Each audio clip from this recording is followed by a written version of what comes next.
Oi, pessoal, muito boa tarde, último dia do ano. E hoje a gente quer te mostrar as entrevistas mais bacanas de quem já passou aqui pelo programa em 2024.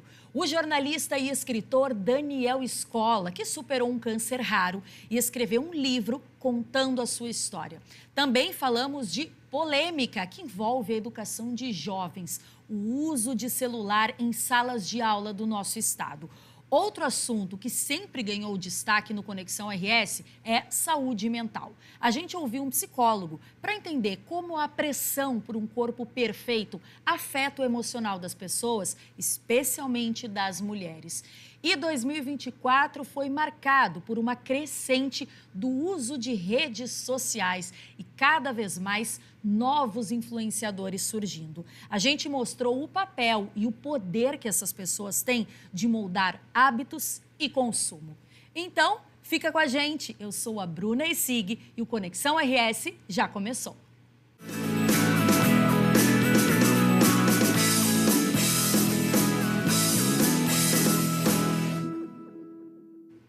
E a gente começa exibindo a entrevista de estreia do nosso novo estúdio. A gente recebeu o jornalista Daniel Scola, uma voz bem conhecida dos gaúchos. Ele compartilhou com a gente a descoberta e a luta contra um câncer raro, que inclusive impediu a volta dele aos microfones. Nesse ano, ele lançou o seu primeiro livro, compartilhando com os leitores sua história e tudo o que aprendeu com ela. E a gente vai conferir agora os melhores momentos desse bate-papo tão especial. Ninguém mais, ninguém menos que o grande jornalista Daniel Scola está ao vivo aqui na estreia do nosso novo estúdio do Conexão RS. Daniel, eu já disse, mas não custa repetir, é uma alegria para a gente te ter aqui contando a tua história nessa nova fase, né? Muito obrigado pelo convite. Aliás, o estúdio está muito legal. Eu espero que vocês entendam minha voz, que o câncer tirou de mim várias coisas, inclusive a voz, que é o meu instrumento de trabalho. Mas eu estou aí. Que bacana. E olha esse livro aqui, o título, gente, Aluno da Tempestade, né? Já nos faz ter muita vontade de ler. O meu já está aqui. Mas, Scola, eu queria te perguntar, o que tu aprendeu com tudo isso que aconteceu contigo? Bruna, e tu compartilha aqui. Olha só, antes do câncer, muita gente me estimulava, principalmente meus amigos, a família, me estimulavam a escrever um livro. E eu sempre dizia, não tem uma história. E de mais a mais, o jornalista não deve contar a própria história. Então, nunca falei em primeira pessoa. Aí eu não vi a tempestade vindo, eu não vi, apesar dos sinais, e aí aconteceu comigo. Aí, depois de passar por tudo isso, 8 meses de tratamento, eu pensei, acho que agora a minha história é a história. Agora vou botar num livro tudo o que eu aprendi, porque o câncer não é uma sentença de morte, é uma sentença de vida. Então eu pensei, por que não ajudar as pessoas que, como eu era inconsequente? Tá? Então, assim, eu nunca... tu nunca acha que vai acontecer coisa contigo. Nunca. Tu é um super-herói.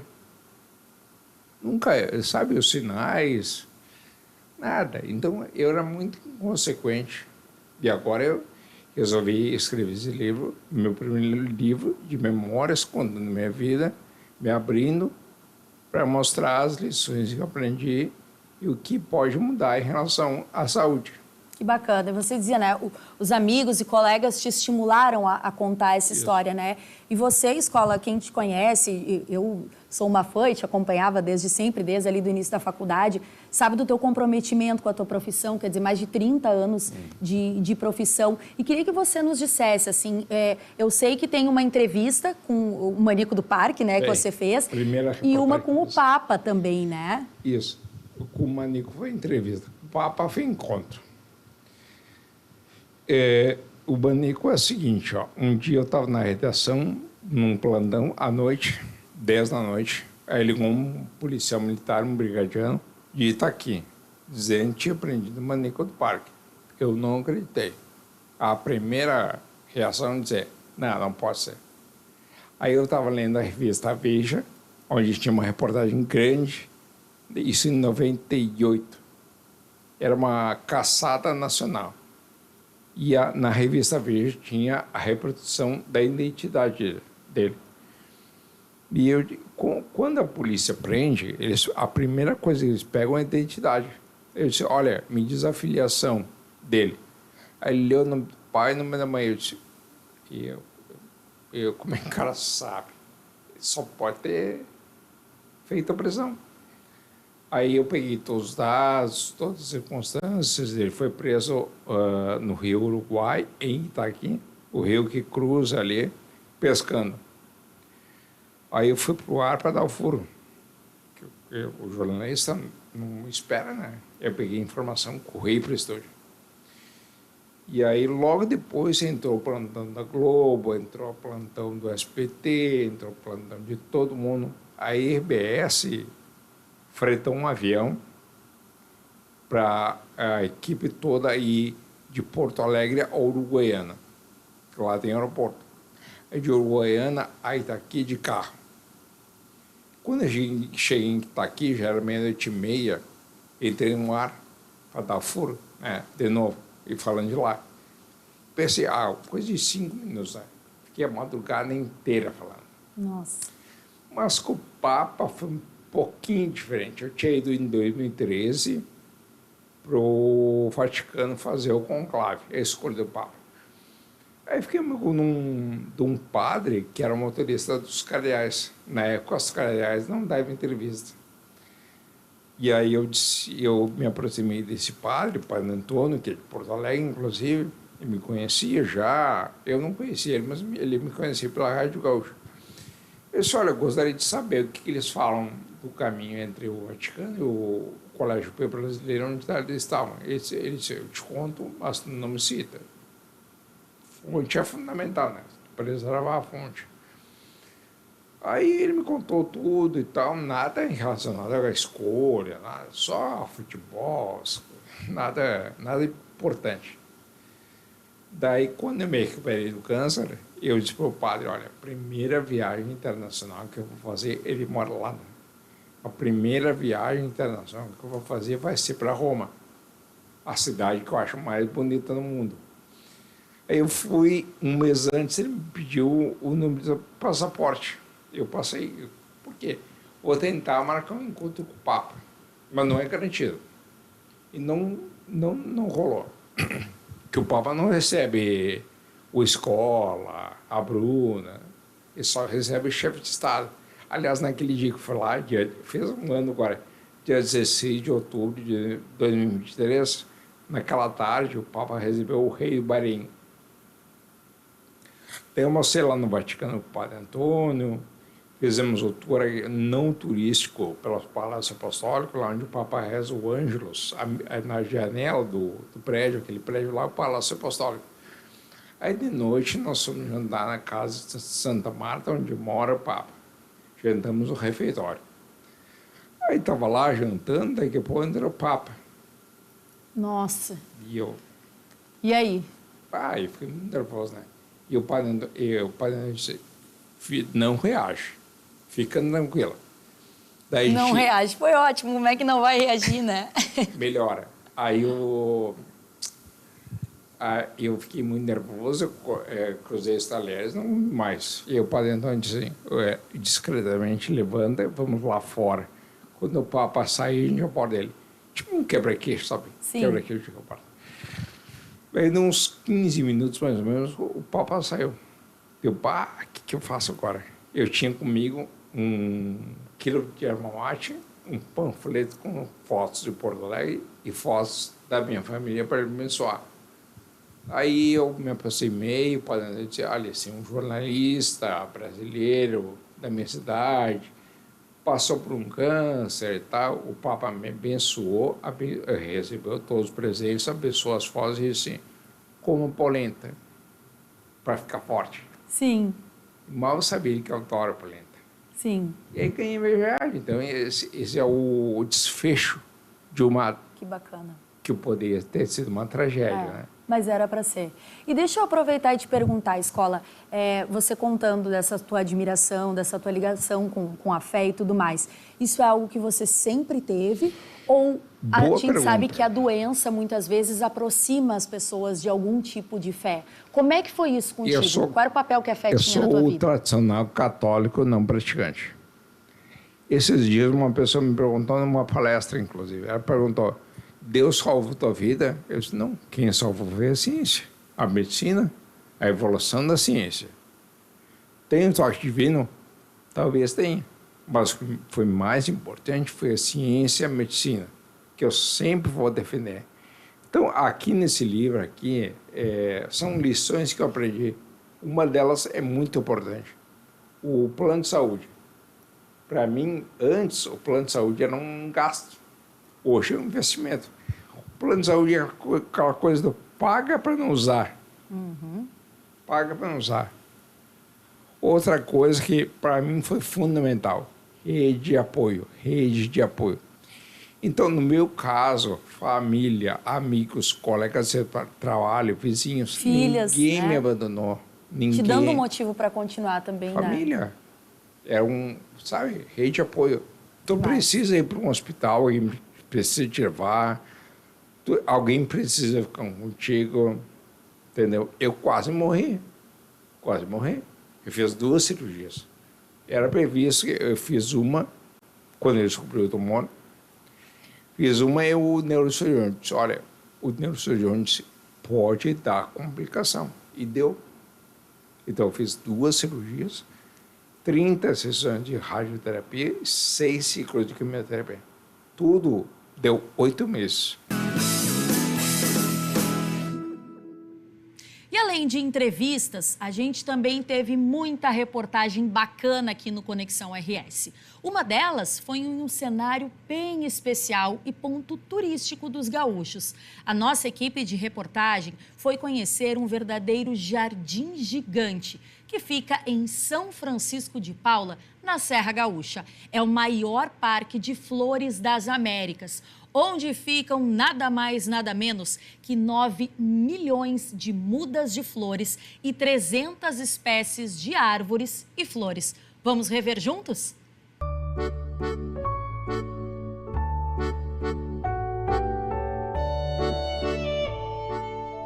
Um lugar para contemplar a perfeição da natureza, que fica ainda mais evidente na primavera. Uma das principais atrações do parque nesta época do ano é este túnel de glicínias.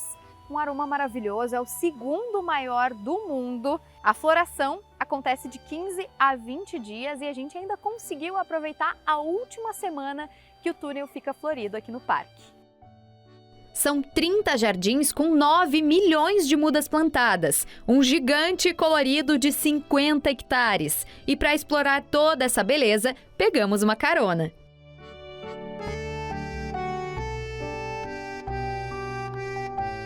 A gente tem uma proposta como parque de ser um parque de 365 dias por ano, então a gente não fecha nunca. As manutenções, elas acontecem com a visitação, então é possível, né, as pessoas também aqui no parque interagirem com os jardineiros, ver, né, como funciona também a parte da manutenção. Aqui tudo é muito pensado para que a gente sempre tenha flores, né? A gente também trabalha, né, com jardins de estação. Exemplo, né? Agora, nesse jardim aqui atrás, a gente está trabalhando com canolas. Inclusive, vou levar ali vocês.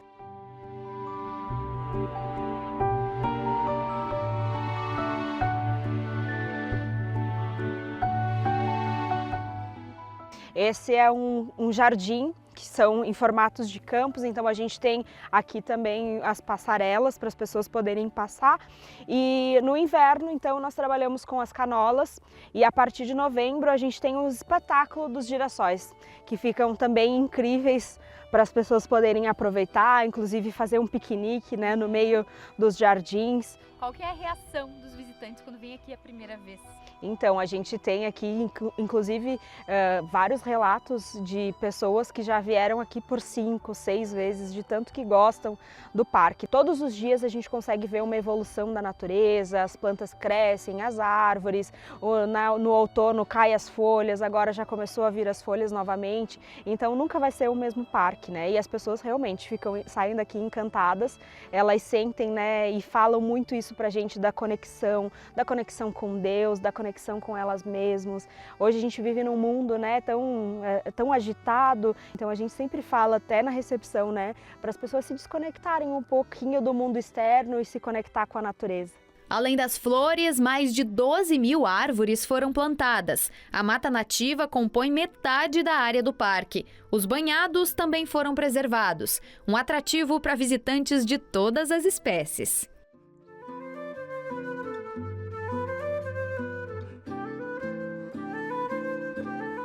As borboletas são tão importantes para o parque que existe até um monumento em homenagem a elas. É uma história incrível, né, que a família proprietária do parque tem com as borboletas. Esse parque ele era para ter sido feito fora do país, na Europa, e tantos contratempos, leis diferentes, né, outro país, e a gente resolveu então fazer aqui no Brasil. E nos chamou muita atenção também a Serra Gaúcha. Numa dessas viagens, passando de Balneário Camboriú para a Serra, para Gramado principalmente, a gente avistou essa terra, tinha uma placa gigantesca de vértice na frente e aquilo nos chamou muita atenção. Vimos várias outras, né, em Canela, Gramado, mas essa aqui em específico tinha tudo que a gente idealizava para o projeto. E numa dessas vindas a gente pediu para o corretor, para ele liberar a chave para que a gente viesse aqui sozinhos, para sentir se realmente aqui era o lugar. E nós estávamos caminhando aqui entre a mata e a gente resolveu parar e fazer uma oração. E pedir se realmente fosse aqui o lugar ideal para o Mátria, que Deus nos mostrasse uma luz. E quando a gente abriu os olhos, veio uma revoada de borboletas brancas, incrível. E aquilo pra gente foi um sinal tão grande. Naquele mesmo dia a gente fez a compra da propriedade. E a gente fez então o monumento das borboletas brancas, que é aqui. Aqui é quando flore, então as flores são todas brancas para fazer o que a gente sentiu, a gente quer que os visitantes sintam aqui. Então esse ambiente ele foi pensado para isso.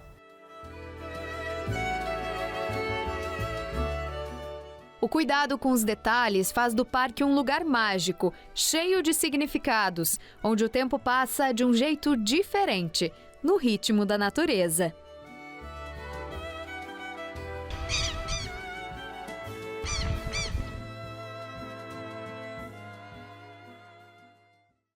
Você está acompanhando o Conexão RS especial nesse último dia do ano, gente. Vamos fazer um intervalo bem rápido e na volta a gente vai rever uma entrevista sobre um tema polêmico: o uso do celular em sala de aula por parte dos jovens estudantes. A gente volta já já.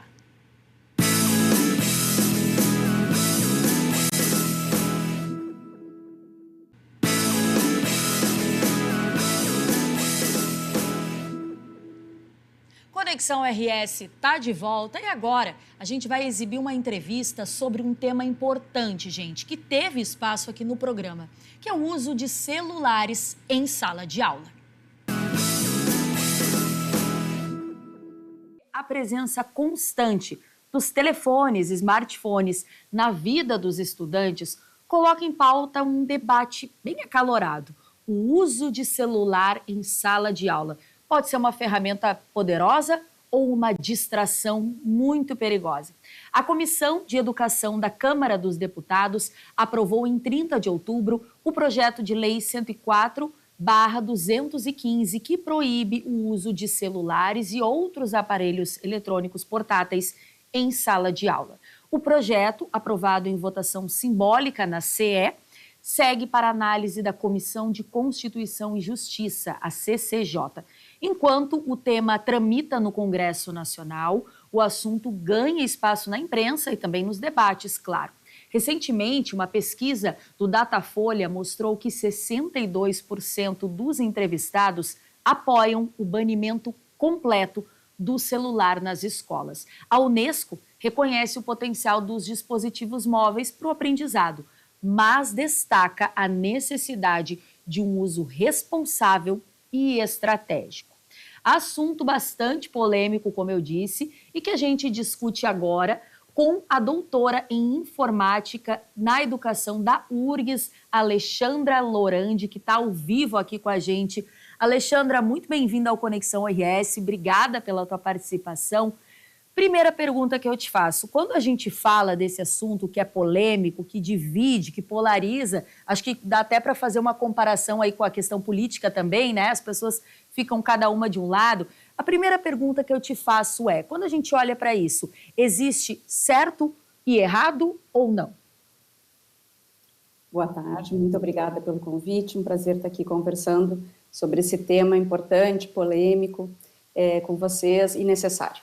É um assunto bastante delicado, é delicado inclusive se posicionar sobre ele, e o que nós temos o cuidado, nós temos que ter o cuidado para não polarizar, né? Nem o 8 e nem o 80. A gente precisa se fundamentar nas pesquisas, a gente precisa entender o uso que está sendo feito, nós precisamos ouvir os especialistas, entender as consequências que nós estamos tendo dentro dos espaços educacionais. Nós temos também pesquisas que estão nos dando alguns indicativos, mas as pesquisas são muito recentes ainda, e aí nós temos uma medida que ela é uma medida emergencial, né? E uma medida que para por completo esse uso, que restringe por completo esse uso. E isso causa esse estranhamento, né? Causa essa polaridade. E, bem, nós temos um uso restrito, essa pauta agora, né? A necessidade agora de um projeto de lei aí que está tramitando, que propõe esse uso, a cessão desse uso nos espaços educacionais, justamente como uma medida emergencial, né? Dentro desse contexto que nós estamos vivendo, dentro desse cenário, dentro das consequências que nós estamos observando nesses espaços educacionais, essa medida, ela é compreensível, do meu ponto de vista. Ela é compreensível.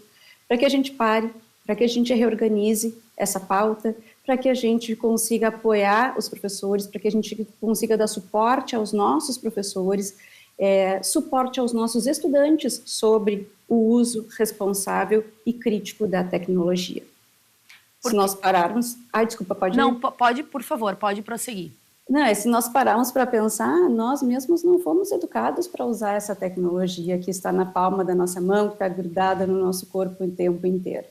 Nós não fomos educados e não estamos educando os nossos estudantes também.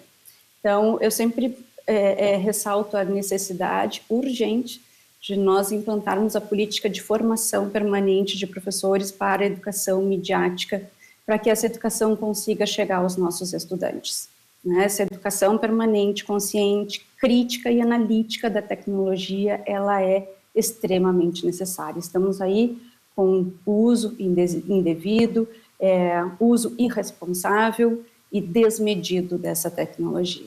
Né? Mas precisamos, a tecnologia é muito recente dentro dos espaços educacionais, ainda mais, e o que nós estamos fazendo com ela? Aproveitar e reestruturar esse caminho e buscar todo o potencial que ela pode oferecer para a área da educação. Nós temos, de outro lado, estudos que mostram o benefício que pode trazer, né? Os recursos, o potencial que ela tem nesse processo de aprendizagem. Mas é isso, é esse uso consciente, pautado num objetivo, pautado em estratégias, conduzido em cima de perspectivas metodológicas, né, de práticas metodológicas bem estruturadas e conectadas aos objetivos educacionais.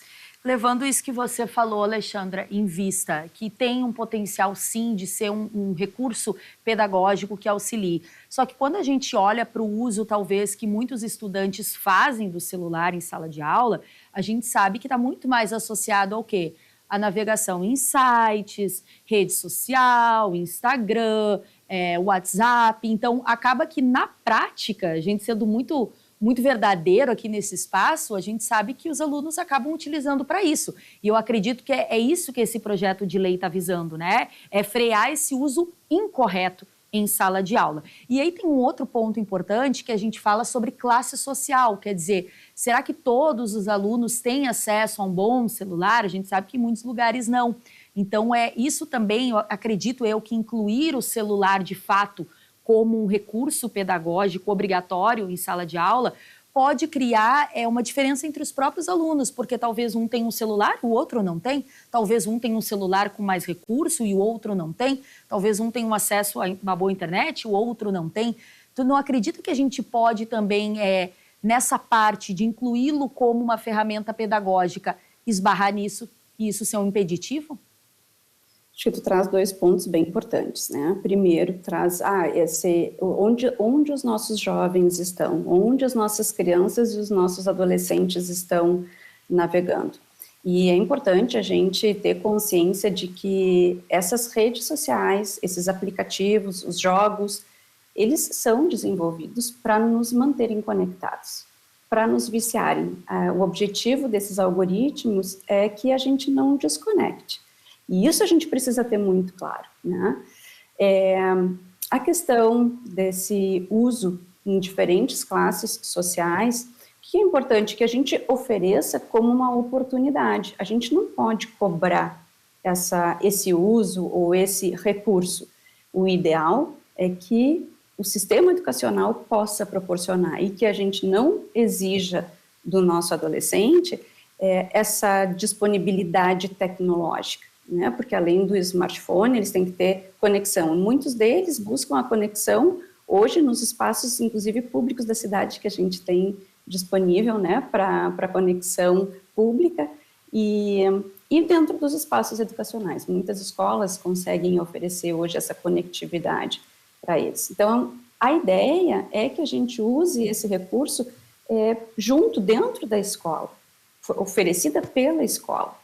No momento que tu propõe uma tecnologia, que tu propõe o uso desse recurso, pode obrigar que esse estudante tenha. Então, a gente tem que ter cuidado, né? Recentemente fiz uma pesquisa com uma estudante dentro de escolas públicas e 100% dos estudantes tinham seus smartphones. A questão é, que smartphone e o que eu vou propor para eles desenvolverem? Os próprios jogos demandam uma qualidade de smartphone mínima, né, para poder rodar. Nós temos jogos muito potentes na área da educação, extremamente eficientes. E como é que a gente vai conectar? Como é que a gente vai juntar, né, todas essas potencialidades? A gente não tem uma resposta para isso, a gente tem algumas possibilidades. Nós temos, de um lado, escolas que têm assinaturas dessas plataformas educacionais, que têm tecnologia, que têm os aparatos tecnológicos e a conectividade, né? E conseguem colocar os seus estudantes em plataformas seguras, conectando com login e senha da própria escola, né? E, no outro lado, a gente tem uma precariedade absurda, como em vários outros aspectos do nosso país, né? Esse abismo que existe entre as nossas classes sociais, esse espaço educacional tecnológico, é mais um. É mais um reflexo, né? Onde a gente vê muito na prática. A gente tem, Alexandra, outros países, em outros continentes, enfim, exemplos positivos que a gente possa se espelhar, mas aí eu entendo também que a gente tem que comparar laranja com laranja, né? Não laranja com maçã, fazendo uso aqui, uma comparação mais popular. A gente precisa comparar o Brasil a países que também estão no mesmo nível de desenvolvimento. A gente poderia fazer essa comparação em lugares que esse modelo do uso de celular em sala de aula deu certo? Vai nessa perspectiva que eu estou te dizendo, né? O que a gente tem, esses estudos que estão dando certo, essas pesquisas que estão dando certo, dão esse indicativo do caminho que nós podemos seguir. Todas elas, até agora, mostram uma estrutura de uso baseada em metodologia, em objetivos educacionais, com formação de professores, com estratégias alicerçadas nos planos de aula, nos planos de ensino. Então, é um uso responsável, é um uso consciente, é um uso monitorado dessa tecnologia. E a gente está falando dessa tecnologia que é subsidiada pelos espaços educacionais, pelo governo em alguns países, né, em escolas privadas em outras ocasiões, mas dentro desse complexo, dessas diferenças também, o que a gente vê é isso, né? Então, é tudo pensado para, e não a tecnologia chega para depois a gente pensar, está na mão de todo mundo, e agora o que a gente vai fazer? Não, a gente precisa pensar antes qual é o nosso objetivo, qual é o tema que nós precisamos trabalhar, que objetivo nós temos dentro desse tema, que recursos nós temos disponível para trabalhar esse assunto que nós precisamos trabalhar.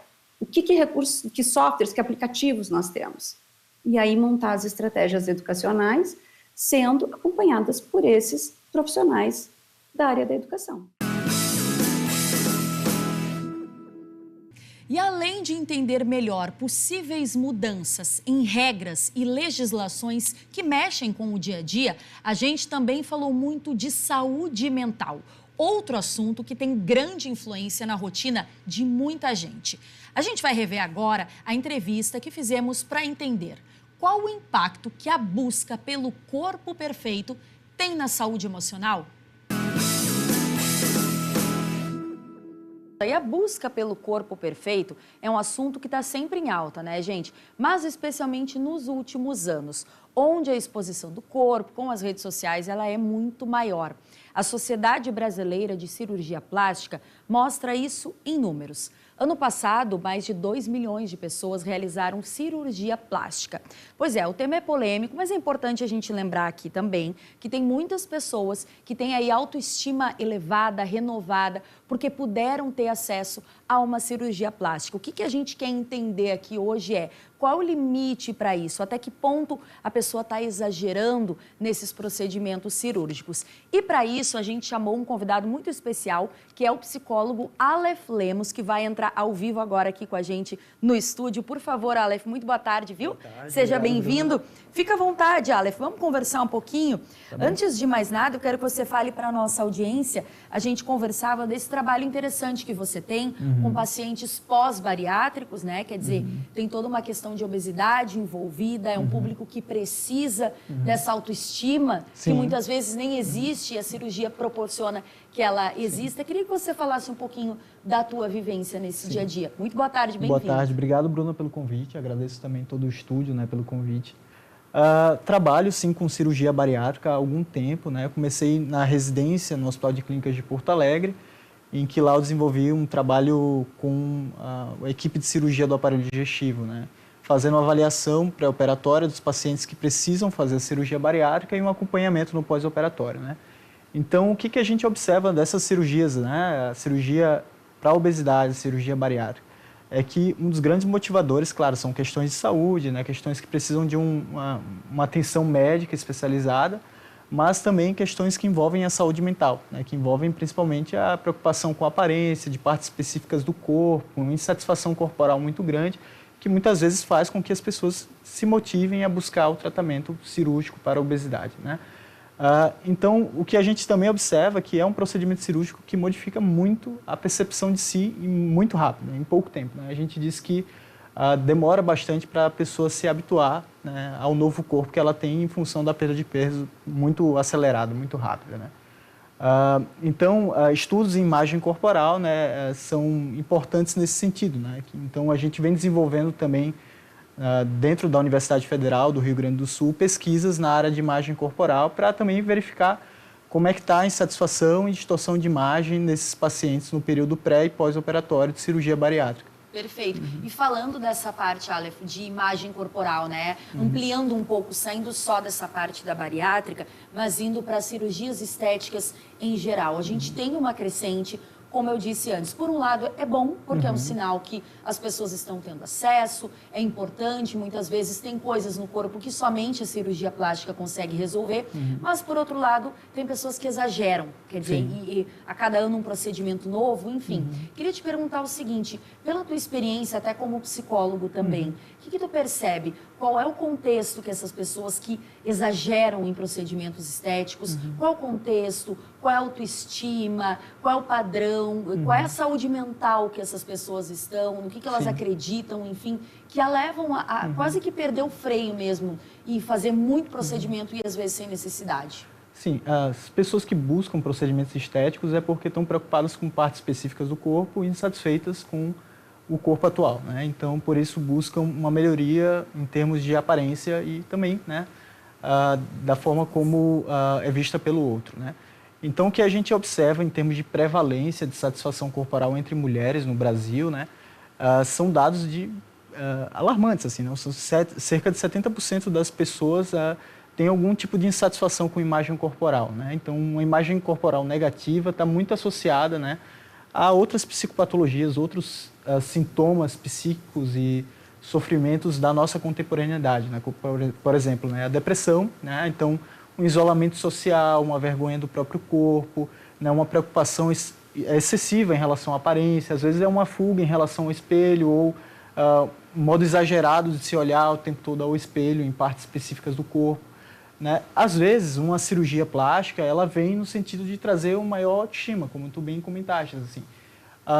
E isso causa bem-estar, né? Causa melhoras assim, de sintomas depressivos quando associados a isso, né? A vergonha do corpo, né? Isolamento social em função da aparência. Mas é claro que assim, tudo, né, de forma exagerada, né? Tem que ser sempre um equilíbrio. Quando é feito de uma forma muito exagerada, né, que causa prejuízo assim, à saúde física e mental, aí a gente pode repensar assim, se uma cirurgia plástica ela está sendo mais assim, maléfica do que benéfica para aquele sujeito, né? Mas, do ponto de vista assim, de partida de princípio mesmo, a gente entende que cirurgias plásticas elas causam, né, uma melhora no autoestima, no bem-estar subjetivo, quando há uma preocupação em partes específicas do corpo e pode ser benéfica para essas situações, assim, mas caso a caso, assim, no sentido de que cada caso precisa ser observado, né? A gente percebe, fazendo um paralelo agora, não só em relação à cirurgia plástica, mas a gente recorrente fala aqui no programa sobre a questão de processos e procedimentos de harmonização facial, né? É uma crescente que parece que as pessoas não querem envelhecer. E antes isso era algo que estava mais associado à mulher, mas a gente já vê muitos homens também fazendo esses procedimentos. E a gente pode, talvez, Aleph, traçar esse paralelo também em relação às cirurgias plásticas, quer dizer, as pessoas querem ali um corpo muitas vezes irreal, que não é um corpo compatível com a idade cronológica que essa pessoa tem. Então, tem muito isso também, desse medo do passar do tempo, desse medo do envelhecimento? Sem dúvidas, assim, eu acho que o passar do tempo vai trazendo algumas faltas no corpo, né? O corpo vai mostrando a efemeridade da vida, talvez a finitude, e isso certamente vai trazendo um aspecto de desamparo, assim, né? De confronto com a finitude, com a morte, né? Isso sim, né, pode estar relacionado, né, a uma busca assim, por padrões mais joviais de beleza, né? A gente entende que os padrões estéticos, né, os ideais culturais de beleza, muitas vezes são inatingíveis em função disso, né? Por estar marcado por um padrão, muitas vezes eurocêntrico, né? E por isso grupos específicos, étnicos específicos sofrem mais do que outros, mas também um padrão assim envolvendo uma espera por um corpo performático, um corpo estético do ponto de vista de tonificação muscular, de magreza, né? Então, esses ideais, assim, estão muito associados a um ideal que é a observar a cultura, assim, de forma mais crítica do ponto de vista psicanalítico, né? De psicologia social, a gente entende que é um discurso que está predominante na nossa civilização, na nossa sociedade, que é um discurso de performance, né? De um corpo saudável, um corpo bonito, é aquele que consegue desempenhar melhor suas funções. A gente faz um rápido intervalo e volta já já com o último bloco do nosso Conexão RS nesse último dia de 2024.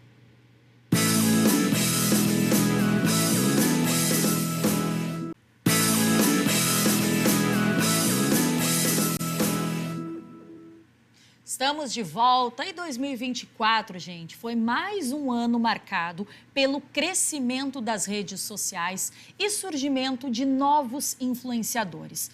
E a gente vai rever agora uma entrevista que fizemos com um especialista em inovação para entender como esses perfis têm o poder de gerar desejo, moldar consumo e até decisões da população. Pode rodar. E agora a gente fala de um assunto que com certeza faz parte do teu universo. Tem rede social? Segue alguns influencers? Então, com certeza, você já foi influenciado por eles. Teve uma época em que só grandes personalidades influenciavam comportamentos ou ideias. Mas, gente, depois daquele boom tecnológico, foi estrondoso o número de pessoas que ganharam voz no digital e puderam se expressar sem necessariamente ter aí um conhecimento técnico ou específico sobre o assunto.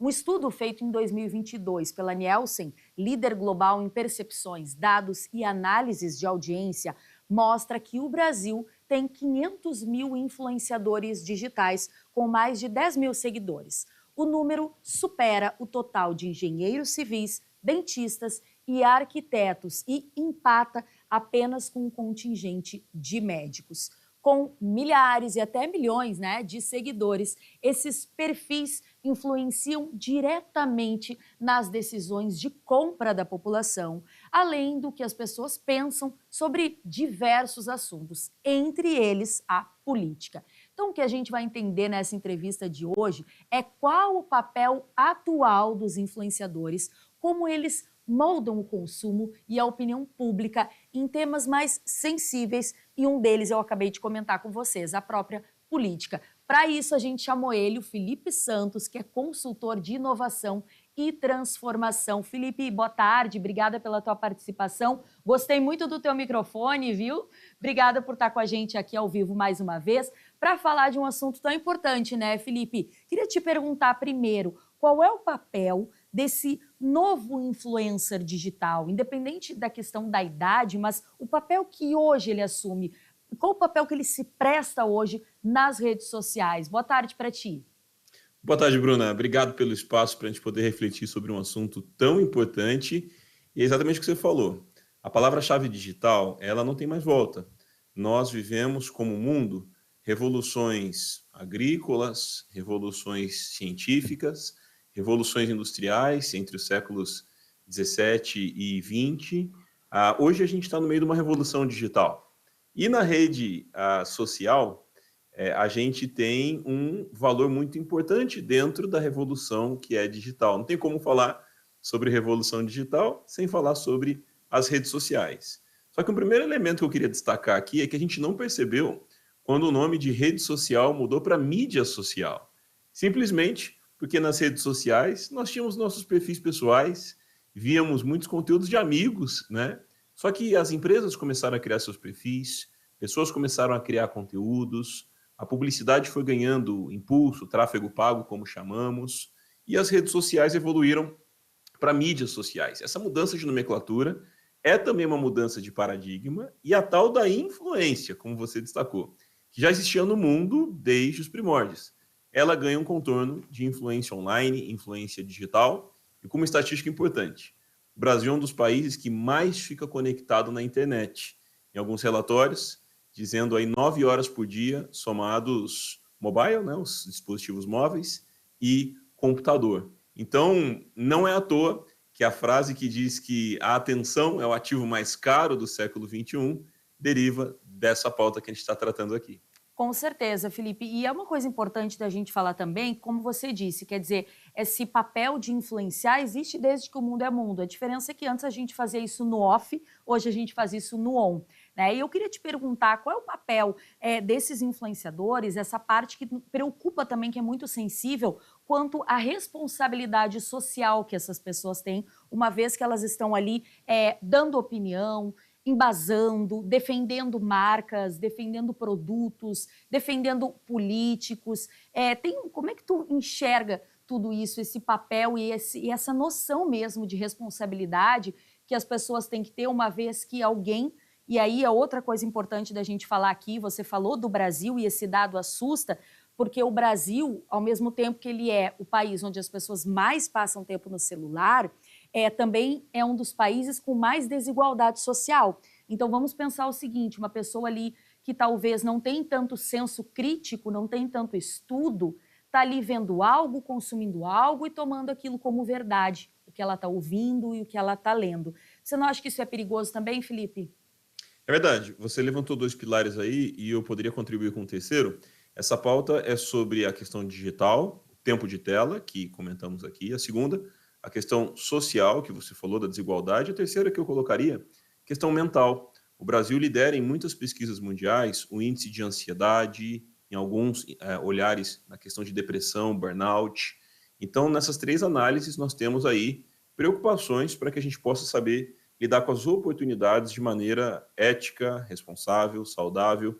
E é exatamente aí que a gente tem a discussão de hoje, né? Tecnologicamente, a influência digital é viável, a gente não precisa de mais tecnologia para que isso aconteça. O contingente de pessoas fazendo isso, como você falou no início, supera muitos profissionais. A questão agora é sobre critério, veracidade numa era de fake news, né? A questão de responsabilidade social. E entra uma questão interessante que é a seguinte: antigamente nós víamos pessoas que eram socialites, o tal do garoto propaganda, garota propaganda, né? Pessoas com fama oriunda da mídia, música, cinema, esporte, talvez. De outro lado, nós tínhamos as pessoas que estavam no meio corporativo, não eram altamente famosas, mas poderiam ser altamente competentes em qualquer esfera da sociedade civil. Num terceiro ângulo, nós tínhamos pessoas empreendedoras, que talvez não foram pelo caminho da habilidade da faculdade, não eram icônicas, notórias e famosas, mas começaram negócios, esses talvez ganhando grande presença nas suas regiões. Quando a gente fala do novo influenciador digital, tem até uma palavra para isso, as pessoas chamam de creators, né, por causa da creator economy. O influenciador mostrava um estilo de vida mais, o que alguns chamam de blogueiro, né, ali mostrando seu diário de bordo e tal. Só que pessoas dessas 3 profissões que eu narrei aqui no começo começaram a migrar para gerar conteúdo na mídia social, porque a barreira de entrada é 0, não tem que pagar uma taxa para isso, né? Então, influenciadores foram virando creators e a gente vê essa combinação. Por exemplo, advogados, médicos, psicólogos, engenheiros, professores, pessoas de diversas habilidades que não mais esperam o tempo de sobra para criar conteúdo. Ao contrário, primeiro elas criam conteúdo como prioridade. Isso gera sua audiência, sua notoriedade, autoridade, e dali gera vendas também, a estratégia comercial, né? E mais recente a gente viu a Lei Geral de Proteção de Dados, primeiro para lidar com a segurança de dados trafegados aí, transacionados nas redes, né? E uma pauta que a gente precisa lembrar é que violação de leis no mundo offline acaba sendo violação de lei no mundo online. Por um tempo, Bruna, a internet virou uma zona cinza, em que as pessoas em comentários, conteúdos anônimos, ou às vezes identificados, elas tinham mais fome e sede com essa questão do ódio, da ira. Só que, conforme as coisas vão sendo julgadas, e casos que a gente vai vendo, né, de difamação, racismo e assim por diante, isso é julgado pela justiça comum, embora tenha acontecido na instância digital, tem CPFs envolvidos. Então, acho que essa transição de cultura, de percepção e, acima de tudo, de jurisprudência, como eu pautei aqui, vão formando esse novo ambiente. Tem até uma palavra para isso também, que o mundo não é mais só offline, o mundo não é só online, ele é on-life, como se fosse a soma de online e offline. Alguns chamam isso de phygital, que é a soma de físico e digital. Então é verdade, não dá mais para a gente ficar só offline, uma pessoa registrando pode jogar isso para online a qualquer momento. Não tem como a gente estar só no online, tem pessoas com vidas presenciais por trás daquilo. Esse mundo digital, on-life, precisa nos trazer essa seriedade. A nossa Constituição, Código Civil, responsabilidade no mundo presencial, precisa refletir no online também. Com certeza. Felipe, me diz uma outra coisa. É uma tendência os micro-influenciadores, porque naquele início eu sei que aquele efeito manada, todo mundo que ia para a internet, o desejo, né, o suprassumo era ter milhões de seguidores, e isso de fato gera uma credibilidade quando a gente fala também de alguém que trabalha com a rede social, que é um influencer, que recebe, faz publicidades pagas. Mas eu já ouvi, Felipe, falar também que uma tendência de médio e longo prazo seria os micro-influenciadores, pessoas que não têm milhões, tem poucos seguidores, mas que as marcas também conseguem ver ali um nicho de mercado, porque elas se conectam com o seu mini público, digamos assim, inventei uma nomenclatura agora, mas só para que o pessoal entenda. Isso de fato é uma tendência? Isso já está acontecendo ou é algo que a gente vai demorar um pouquinho ainda para ver? Eu acredito que essa onda já foi bem aproveitada. A primeira leva, quanto mais melhor, né? Depois de um tempo começou a se perceber que existiam pessoas que compraram seguidores ou as fazendinhas de likes, visualizações, pessoas contratando automações para suas lives parecerem mais cheias. O público começou a perceber essas coisas, denúncias começaram a acontecer voluntariamente por pessoas físicas no YouTube, né? Em outros canais. Então, essa primeira onda de quanto mais melhor, ela foi perdendo prestígio tanto para a audiência quanto para as marcas que contratam. Elas começaram a pedir um pouco mais sobre métricas de engajamento, de repente fazer testes menores antes de fechar contratos maiores, ou seja, como a minha marca reage na sua rede social, influencer ou creator. Vamos testar pequeno para depois a gente fazer uma segunda versão. E com isso, vieram aí os nano, micro influenciadores, talvez mais focados em segmento ou uma conta menor que tenha um engajamento percentual maior por conta do algoritmo, né? Quanto mais pessoas numa rede social, menos o conteúdo aparece para massa de forma geral, né?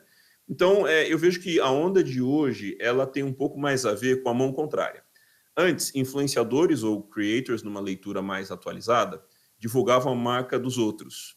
Hoje a gente percebe creators que estão criando suas próprias marcas. E um dos nichos que mais mostrou força nisso, como um exemplo, é o de estética, cosméticos e assim por diante. Figuras brasileiras como Larissa Manoela, Virgínia, a Bianca, Andrade, elas trouxeram uma abordagem que elas perceberam que a audiência delas era maior do que o de muitas marcas. Por causa dos seus tutoriais, seu jeito de lidar com as seguidoras, a comunidade, né? Então, eu diria que a tendência mais forte que está em movimento, já não é tão nova assim, mas ainda tem muita força, é a dos criadores de conteúdo desenvolverem seus próprios produtos, serviços, tendo assim uma maior margem, liberdade de personalização, autenticidade no fim do dia. Então, essa marca, ela está a pleno vapor na internet, no mercado hoje. Felipe, para a gente encerrar em uma frase, o que tu diria para quem está se aventurando nisso, para quem está querendo sair dessa, digamos assim, dessa zona de falar de outras marcas, de vender outras marcas e vender a sua própria marca? Qual a orientação que tu, enquanto consultor de inovação e transformação, daria para esses profissionais, para quem quer também viver da internet? Legal. Essa pergunta surge em alguns ambientes. Eu costumo dizer que a lógica antiga ela era parecida com a frase preparar, apontar, fogo. Hoje, no mundo digital acelerado, hiperconectado, a lógica inverte. É fogo, apontar, preparar. A grande pergunta é como começar uma empresa, produto ou serviço pelo conteúdo. Isso está acontecendo em muitos negócios. Primeiro, gerar conteúdo na internet, mostrar tutoriais, gerar engajamento. Isso forma uma comunidade de seguidores que interagem, recomendam, opinam. Depois disso, começar a sua estratégia comercial com vendas, com um formato de portfólio mais amplo, validando as hipóteses na ordem inversa. Então, um empreendedor normalmente diz, por falta de tempo não estou gerando conteúdo na rede social, mas o melhor momento, a melhor oportunidade da era digital é fazer o contrário e, óbvio, é preciso um preparo para isso a partir do conteúdo. É possível aperfeiçoar produto, serviço, detalhes, ir escalando isso em proporções de público e todo mundo que se envolve nisso como prioridade tem percebido resultados. É muito difícil não dar certo de alguma maneira. Talvez não vai dar certo nos moldes de pensamento imaginário iniciais, mas ao testar nessa nova lógica na arena digital, profissionais competentes têm encontrado resultados surpreendentes. Espero que a nossa audiência possa viver coisas boas assim também. E o Conexão RS termina aqui. A gente encerra com imagens que vão nos lembrar que, assim como na natureza, há tempo para todas as coisas na nossa vida. Para esse novo ano, não tenha pressa, tá? Tenha foco e paz em tudo que você fizer. Olha aí que lindo, o Túnel das Glicínias em São Francisco de Paula, na nossa Serra Gaúcha. Beijo grande para você, excelente virada de ano. Eu vou estar aqui te esperando amanhã, a partir das 4 horas da tarde, nesse 1º de janeiro de 2025. Beijo grande para você, até amanhã. Tchau, tchau.